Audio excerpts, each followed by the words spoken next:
Some of you are going to come to me surprised when you don't do any of the homework and you end up like getting a bad grade in the class. This should not be a surprise, okay? If you don't do your homework, you will fail. If you don't show up to the exams, you will fail. Not a big surprise, okay? You need to do both. How many people have signed up for WebAssign so far? A lot. Good. Who has not? Who's willing to admit it? Okay, a couple brave souls. Please sign up as soon as you can. All the homeworks are on WebAssign. If you start falling behind now, it's only going to be harder to catch up later. If you do miss a couple assignments, you can of course expend some of your 3D extensions and thereby gain access to those old assignments and still finish them. But you probably don't want to blow your free extensions on the first couple of weeks because you don't have your stuff together yet. So please try to get everything together. Who needed Silva? Really? You all have them? Come on. All right, there you go. One guy on there. Okay. Anybody else? All right. We'll bring another one back to the dude in the back there.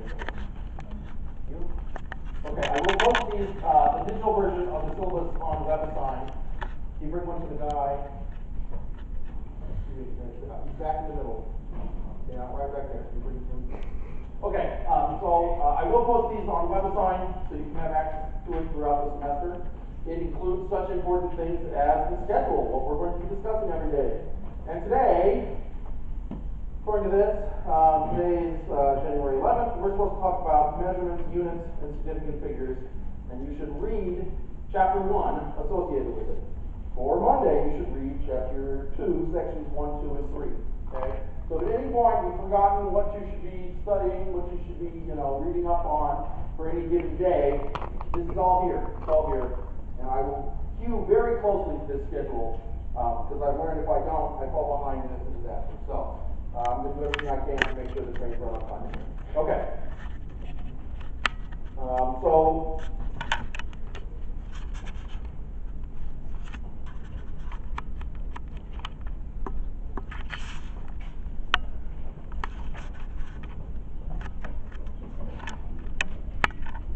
So I'm going to end up writing everything on the document cam here because this classroom is too big for a whiteboard. So if you can't see things at any time or I'm writing too small or something, let me know. I write funny like this because if I don't, it's completely illegible. So let me know if you can't see everything. I'm considering when I'm done with these every day, scanning them in and posting them on WebAssign. Would people find that useful? Yes. Yes. Okay. Are you just saying that so you don't have to show up to class and you can know what happened? No. Okay, all right. So yeah, the idea is if I post these, that you'll be able to pay attention to me more as opposed to feverishly scribbling everything down, and then hopefully that will aid your comprehension. So I will try that this semester. We'll see how it goes. So I'll plan to post these at the end of every lecture. Okay, so units. Like we're talking about, meters and kilograms and seconds and that sort of thing. If in the course of science or in the course of engineering you are providing a calculation and you're calculating something through, you must pay critical attention to the units in each quantity that you're using and in the final quantity that comes out. Okay? And as a classic story that affected me,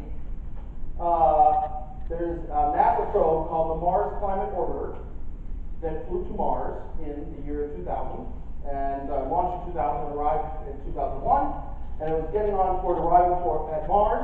But it turned out that Lockheed Martin, who built the spacecraft, had reported the strength of the engines for the spacecraft in pounds. Who uses those units? Us in Liberia and Myanmar, that's it, okay? Everyone else uses metric, and NASA uses metric, and NASA, in fact, in their requirements, specified the numbers had to be in metric, okay? But Lockheed Martin gave a number in pounds, which is bad. Even worse, they just gave the number. The number is 12. And so NASA said, well, the specification says it has to be in newtons, so I'm going to assume that's in newtons. Turns out, a pound of force is about 4 times bigger than a newton of force. So every time the spacecraft made a course correction, it was 4 times too big. And they were starting to figure this out, but by the time they arrived at Mars, it was too late. And Instead of sliding right gently near Mars and doing an orbital insertion burn, they were a little too close. And they ended up burning up in Mars' atmosphere and ruining a perfectly good $200 million spacecraft because of unit mistake, okay? So if you give me an answer without units or with wrong units, it is wrong. Stop crashing my spaceships, okay? Anyone who, you know, every time you give me an answer without units, you crash the spaceship. So stop crashing spaceships. Actually, what really crashed that mission was they were trying to do it on the cheap. That mission was only 200 million. Every other mission is 400 million. They're like, oh, I know, we'll do this one cheaper and cut out a bunch of the tests and a bunch of the, you know, oversight. So we don't do that anymore. Now all the missions cost at least 400 million because it turns out that's just what it costs to make sure a Mars mission works right the first time. You don't have one of these snafus. So how do you keep track of your units? Here's how I do it. It's a method called the factor label method.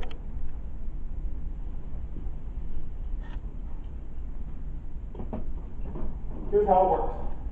Basically, you treat your units, like seconds or newtons or pounds, you treat them almost like they were an algebraic variable, okay? So you put them in there as if they were part of the equation, and you multiply them through just like you would another part of the equation. So let's do an example, an equation you will come to know and love if you don't know it yet. Force is equal to mass times acceleration.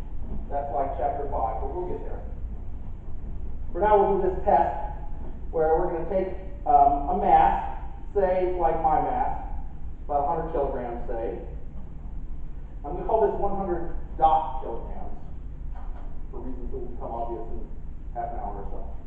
So we'll take the mass is equal to 100 kilograms, and say I'm just standing here on this stage, in which case I'm experiencing acceleration due to Earth's gravity, which is equal to 9.81 meters per second squared. Meters per second squared. Okay? So, if I want to calculate the force by multiplying that mass times that acceleration, I'm going to take a big line here so we can keep track of what's on the numerator and what's in the denominator. And I'm going to take 100 kilograms times 9.81 meters per second squared. Okay, what's the answer? It becomes 9.81 times 10 to the 2, or 981 kilograms times meters over second squared. So basically, as you multiply this through, I'm just going to take the kilograms, I'm going to multiply them by the meters, I'm going to divide them by the seconds squared.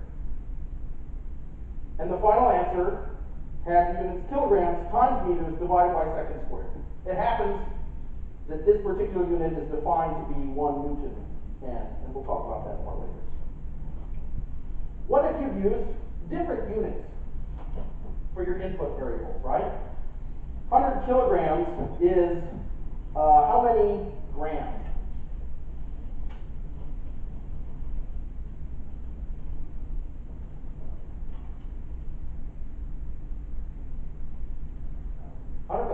Correct. So we'll call this 1.00 times 10 to the 5 grams. In that case, your force is going to become 1.00 times 10 to the 5 grams times 9.81 meters per second squared. And now the answer is going to be 9.81 times 10 to the 5 grams meters per second squared. Okay? Still a legal answer. Let's do it in grams and centimeters. What is 9.81 meters in centimeters? 981 centimeters. Yep. So this is 981 centimeters over second squared. And we calculate F equals MA this way. We get F equals, let's use grams again, 1.00 times 10 to the 5 grams times 981 centimeters per second squared. You get up now, it's going to be 9.81 times 10 to the 5, 6, 7. 10 to the 7 grams centimeters per second squared. These answers are all correct. Okay? They have different units, but I'm not going to tell you what units to use. You should use what units are natural. Usually, I admit, meters, kilograms, and seconds are going to be good choices. Okay? If you give me an answer in furlongs and per fortnight, I can get that, I can convert that, but that's more work for me. It's more work for your humble TAs in the back, right? You don't want to make them do more work. So, in general, meters, kilograms, and seconds are good choices, but you're not exclusively stuck with those. So, how do you type these into the infernal computer program that is WebAssign? As you get the answer box in WebAssign, it's going to look something like this. It's going to say, F equals, and it's going to be a big blank. What are you going to write? Okay? Here's how you do it. You're going to write 9, it's this first answer here, 9.81, is it E? Yeah. Thank you, because I've forgotten how to do that. Okay, so E2, so that means times 10 to the 2. You're going to put a space. How are you going to write these units? You're going to put a kg, you're going to put a space, you're going to put an M for meters, you're going to put a space, you're going to put seconds to the -2. Okay? So this character right here is what you call a caret or something, right? It's like a umlaut that only goes on top of things. It's shift 6, I think. My keyboard. Yeah, shift 6. So this is a shift 6.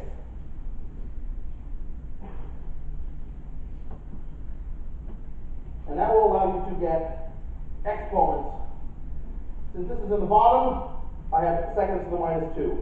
This should do the same thing if you write meters divided by seconds squared. That should do the same thing. So play around with it, see if it'll give you the same answer or not. It ought to, but they might have fixed it on me since the last time we taught the course. So be very careful when entering your answers. Make sure you enter answers with units, and make sure that you're careful about how you enter them. I even do this when I'm doing practice problems online, when I'm like doing your homework to figure out if I've got the answer right. The temptation is, the answer is 12. And the temptation is just to write 12 and click, yeah, that's my answer, okay? But always think, right before you click, this is my final answer. Am I going to crash another Mars probe if I hit this button? Don't crash a Mars probe. Make sure you put in your units. And make sure you don't give an answer without them, okay? They're important.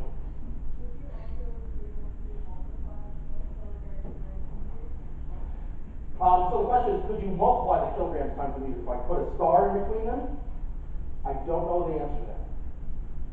It's something you could try. So one thing you might be able to try is put an asterisk here in between them to indicate a multiplication. I don't think you can. I don't know that you can't. So you'd have to try that. Frequently, we'll let you do some practice versions of the problem on some of the assignments. So if you have a problem, all your numbers are randomized for most of the problems, so that you can't copy your buddy's answers. But this also allows me to give you practice problems with different numbers, and you can solve that problem without any penalty before you do your problem. So practice on one of those and try to see and figure out if this will work or not. Let me know. Come back and let us know whether it works or not, so everyone else can use your answer.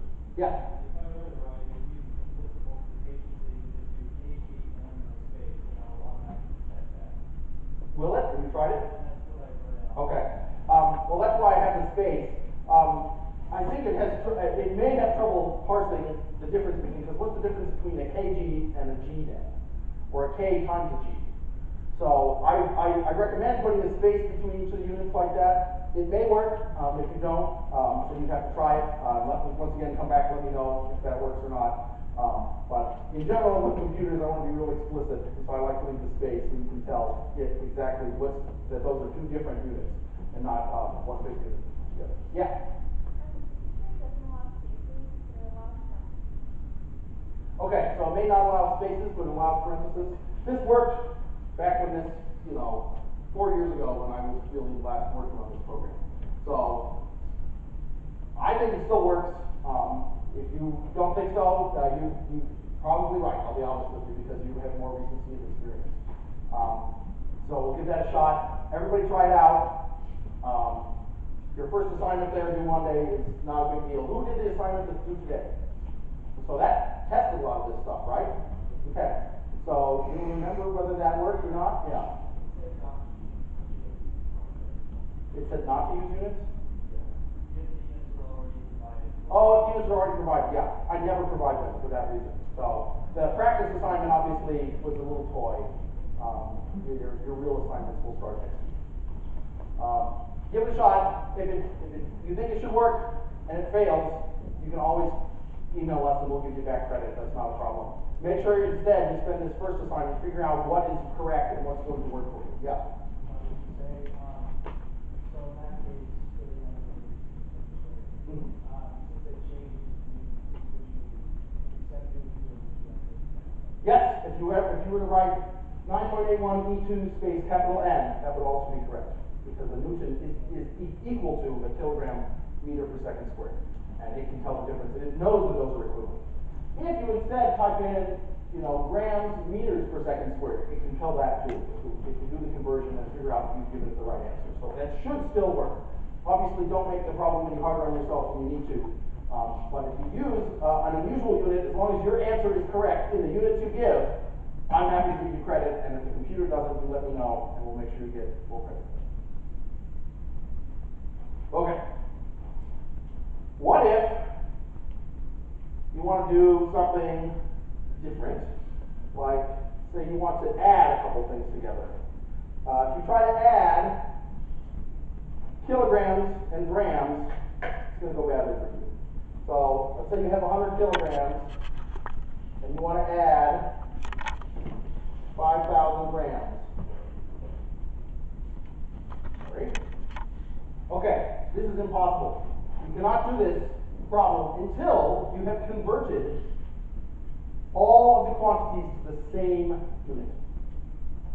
So you can't add kilograms and grams. That's forbidden. That's illegal.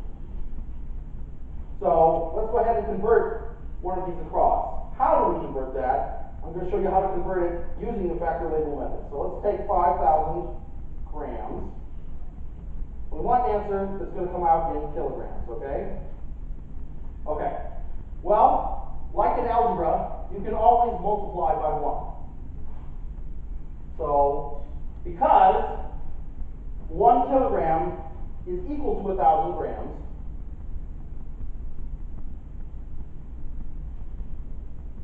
I can do that, and that just ends up multiplying by 1. Okay, so that doesn't do anything.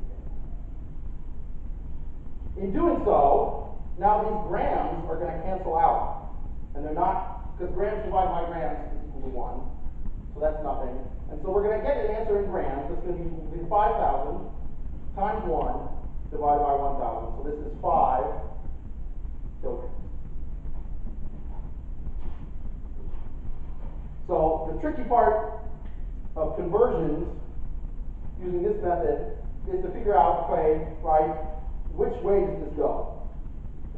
If you can tell if I put the 1,000 grams in the top and the 1 kilogram in the bottom, I got the wrong answer. Of course, then the answer would have been grams, it would have been, 5 million grams squared per kilogram. So that should have been your indication. If you multiply these together and they're not canceling, then you haven't done your conversion correctly, necessarily. Let's do another harder conversion. How about, let's take 55 miles per hour. And let's convert that into meters per second, which is a unit that, I think is more rational. Okay, how might we do that? Convert miles to meters. How many meters in a mile? I don't know either. So let's first convert miles to kilometers, say. Okay? You want to know how many kilometers in a mile? 1.62. Close. Close. So 1.62 kilometers per mile. Okay, so now the miles are going to cancel. Now we have an answer in kilometers per hour. We need to convert the kilometers to meters. So there's 1,000 meters is in 1 kilometer. So now the kilometers will cancel. So now we have an answer in meters per hour. Okay, not necessarily the most convenient of units. We need to convert hours to seconds. How might we do that? How many minutes in an hour? So we want the hours on top. So this means we must put the 60 down here. 60 minutes in an hour. Now the hours will cancel. And then there's another 60 seconds in 1 minute. So those will cancel. Alright, so I contend that the final answer should be 55 times 1.62 times 1,000 divided by 3,600. So that's going to be 89,000 divided by 36,000.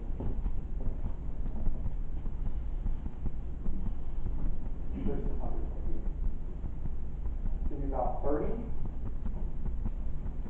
Engineers, you should check me. I always do math in my head because I think it's cool. And I'm right about 80% of the time. So you gotta catch me.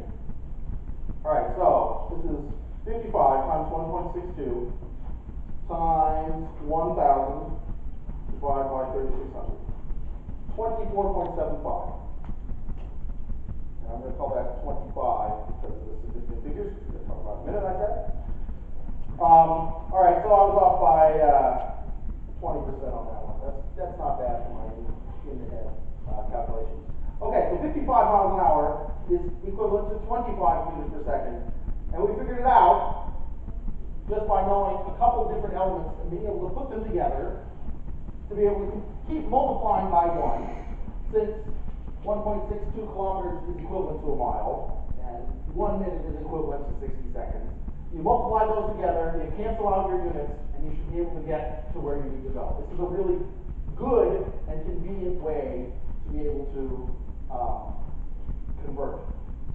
Tricky part. What if you want to convert something in a squared unit?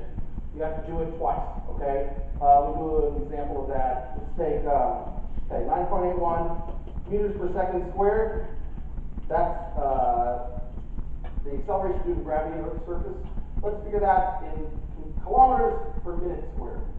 I've never done this before, because really, who would do that? Okay, but let's do it anyway, just, for the sake of conversion practice. So there's 1 kilometer is 1,000 meters, so we can cancel that. Okay, so this second squared is of course equivalent to seconds times seconds. So we're going to need to do the conversion from seconds to minutes, so we're going to say 60 seconds is equal to 1 minute. And if we do that, we will cancel one of those seconds, but not the other. So for a second squared like this, we're going to have to do this conversion twice, 60 seconds in 1 minute again. This will cancel the second one, and we'll get an answer that's not too bad. What, 3.55 or so. Oops, 35.5 kilometers per minute. And there's 2 minutes here, so that's a minute squared. Is that about right? 9.81 times 3.6, 35.3. Ha! Okay, I was within 1% that time. Mark that down, that's probably not going to happen. Okay, 35.3 kilometers per minute squared. This is a tricky one. This will happen a lot when you're doing like a surface area. You'll get something in meters squared. Like, right, what is the area of a square 1 kilometer on a side? Well, it's 1 square kilometer. How many square meters is that? It's not 1,000 square meters. That only does the conversion once. It's 1 million square meters. It's 1,000 times 1,000 square meters. Okay, so watch your square units. Make sure you do your conversions twice. One last trick when it comes to units is called dimensional analysis.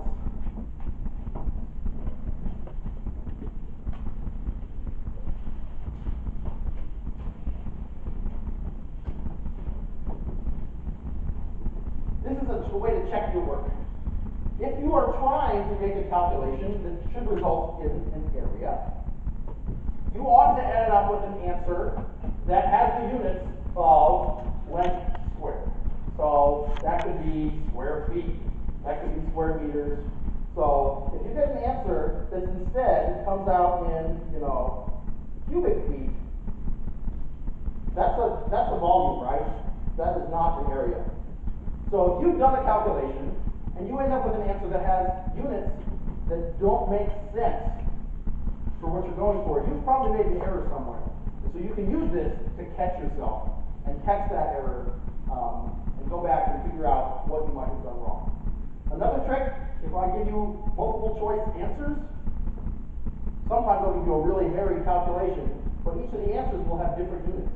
And if you're trying to calculate an area, then you should probably just pick the answer that comes out in square meters and ignore the ones that come out in feet per second, and you're probably going to be right. So dimensional analysis can allow you to check your work.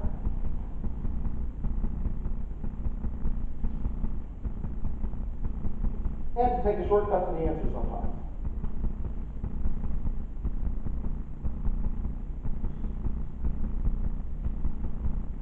Which should also be helpful. Okay, questions about units? Another super annoying, it seems like this is like just this little thing that's going to be this little hiccup, but trust me, units are going to be the bane of your existence, because I am completely anal retentive about them. And I've made WebAssign be anal retentive because it does what I tell it to do. So you're going to be sorry about this, it's going to be horrible, but I think that you're going to thank me in the end. You can tell me in 3 years whether or not my ridiculous adherence to unit correctness ends up helping you in the long run. Yes, as you crash one of my spaceships, I'm coming. The last thing we want to talk about today is called significant figures. Someone say, oh no? Because you're right. If you think units are going to be the bane of your existence, wait till you see the next thing. Significant figures. Hell on earth. Okay.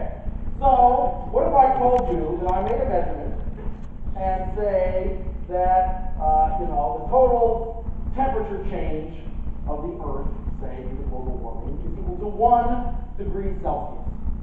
Okay? What does that mean to you?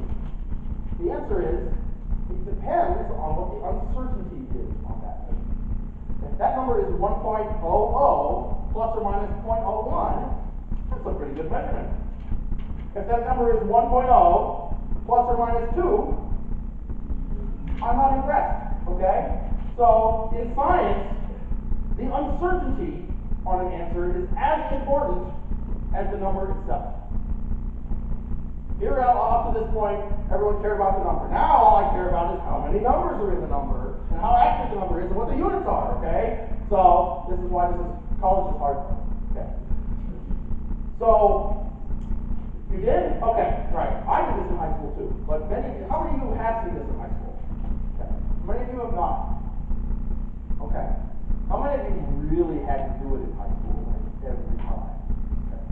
Because if you give me an answer with the wrong number of significant figures, it's going to be wrong. So the way we figure this is, like, say we're doing a measurement or doing a calculation. Say when I try to make a measurement of, say, the length of a line, so we have let's take you're trying to measure number of meters on a meter stick, so this is 1 meter.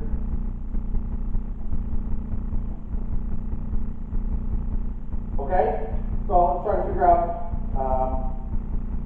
the length of my phone on this scale. All right, say that were the scale you were measuring it against. How big is the phone? Is it 5 centimeters or 50 meters? Sorry, 0.50 meters. Is it 0.533333333333333333 meters? Probably not. The way we do a measurement like this is you assume that you can, just by eye, make a judgment accurate to about 1/10 of the tick marks on the scale. Okay? So you look at this scale, I'm just going to say that's like 0.57. Okay? So let's say this measurement is equal to, that length is equal to 0.57 meters. Okay. This number a particular number of significant figures in it, or number of digits in it. In this case, it's always such that the uncertainty is sort of plus or minus one or plus or minus a couple in this last digit. So whenever you write a number, the numbers that aren't the last digit you should all be real sure about those. And the last digit, that digit could be plus or minus a couple, but it's probably, somewhere around there maybe. Never put a digit past that. Okay? Because if this is 7 plus or minus 1 or 2, then the next number could be, and it just totally doesn't make any difference at all. So this particular number, if you want to write it in the website, you write it as 0.57. You don't put, for instance, you don't put a 0 after it. What if this had ended up being exactly 0.6? Then you write this as 0.60 meters. Okay? Yes, when you type it on your calculator, 0.6 is the same as 0.60, right? But to me, 0.6 means that's uncertain at the 10% level, and 0.60 means to me that's uncertain at the 1% level. So those are totally different answers to me and in this class. Whereas in math, they think those are the same. What do they know? Okay. What do they know about numbers? Really? Mathematicians, they're terrible with numbers. You notice this?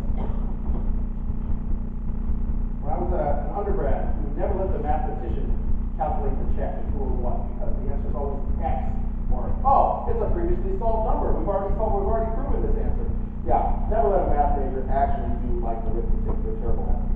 Okay, so what happens if you take a number like this and you start multiplying it around, or you start changing it?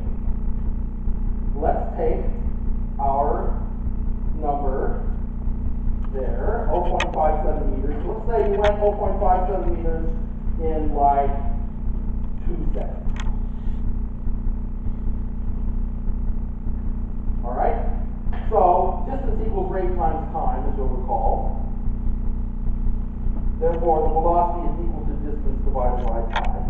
And if the time is equal to 2.0 seconds, then, as we take that distance, 0.57 meters, we're going to divide it by 2.0 seconds to figure out our velocity. And we're going to get an answer that is equal to 0.285 meters per second.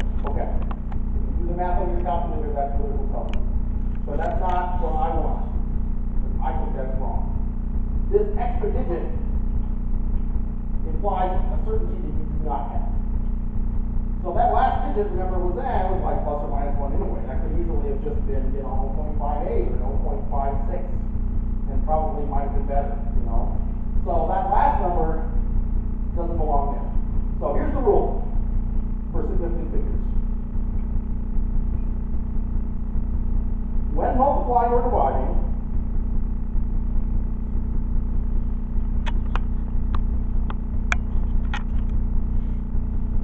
the answer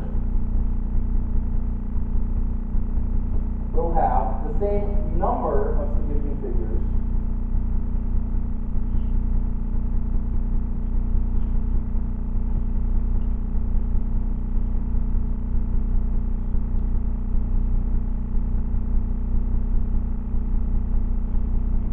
as the least precise input.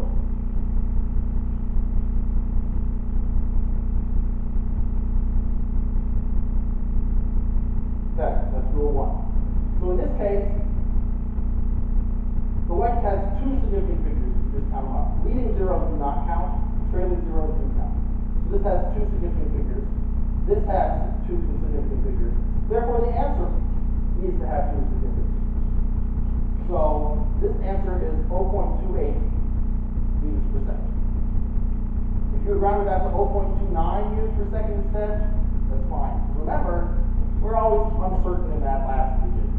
My goal is always to end up with a 5 and round toward the nearest even number so that it doesn't introduce a bias into your answer. But if you were to round that up, that's totally cool.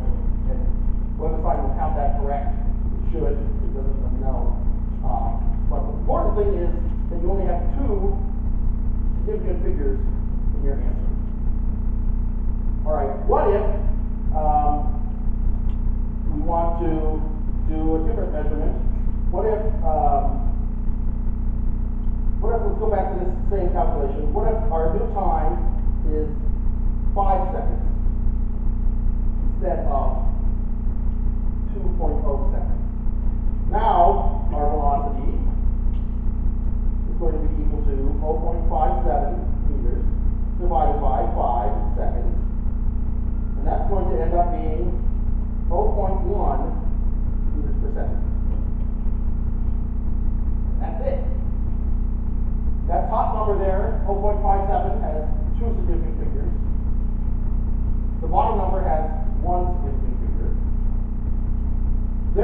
the answer can only be as precise as the least precise input, recall, since we're multiplying and dividing. Therefore, the answer only is to one significant figure. So should the answer have really been 0.112? No, because that's 5 seconds. Could have easily been 6 or 4 seconds. You know, there's only one significant figure, so either way. Okay, tricky aspects. What if you had, say, the time were equal to 20 seconds? How many significant figures does that have? The answer is, it's illegal. This is an illegal number. Okay, never write this number like this. Because I don't know if that has one significant figure or two significant figures. If it has two significant figures, then you should write it as 20 dot. If it has one significant figure, then you need to write it as 2 times 10 to the 1 seconds. So those are the only reliable ways to tell you how many these have. So if it has a trailing 0, it's just a placeholder 0 like this one. Be explicit. Be explicit with me. Let me know, is that a significant figure or not? And usually, if I ever put something on a test and I tell you something is 20 seconds and I don't put a dot after it, you let me know and ask me what that means, because I don't even know what that means. It's undefined how many significant figures that has. What if you're multiplying in an equation, right? What if it's x squared plus 3x plus 7? In this case, this 3 here, if it's like in an equation like that, typically this kind of 3x is going to be considered to have an infinite number of significant figures, okay? It's like, that's just triple. Okay, so if you have one chicken, you triple it, you got 3 chickens. That you don't have to be limited by that number of significant figures in this particular case. That should always, and so say you're converting meters to kilometers, right? That's 1,000 meters in a kilometer. Well, that doesn't have 4 significant figures. That's exactly true, okay? That has an infinite number of significant figures, and that should never limit the number of significant figures that appears in the answer. Okay. Time for rule number 2. So rule number 2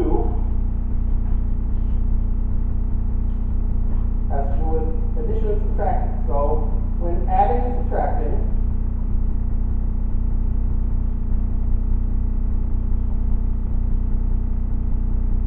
the answer will be as precise as the least precise input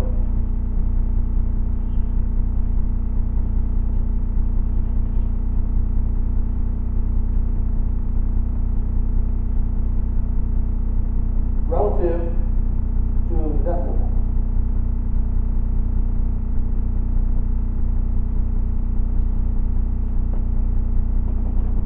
Okay, what does that mean? Let's take a couple numbers and try to add them together. So let's take our 0.57 meters we had before, and let's add onto it 47.874362.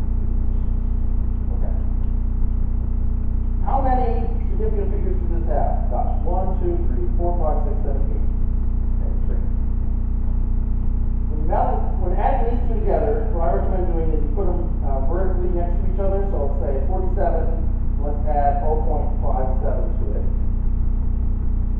Because this number could be an 8 or could be a 6, the fact that we have this huge precision on the 47 number means that when you add this number to it, the total precision goes way down.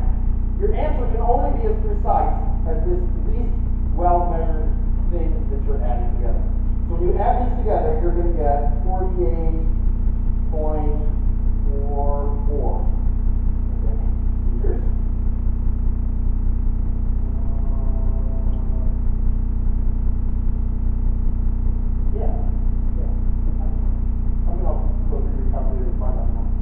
Okay, so the idea is you go through past the decimal point here, 0.57 is only precise to the centimeter, to the hundredth of a meter, and therefore, if you add it,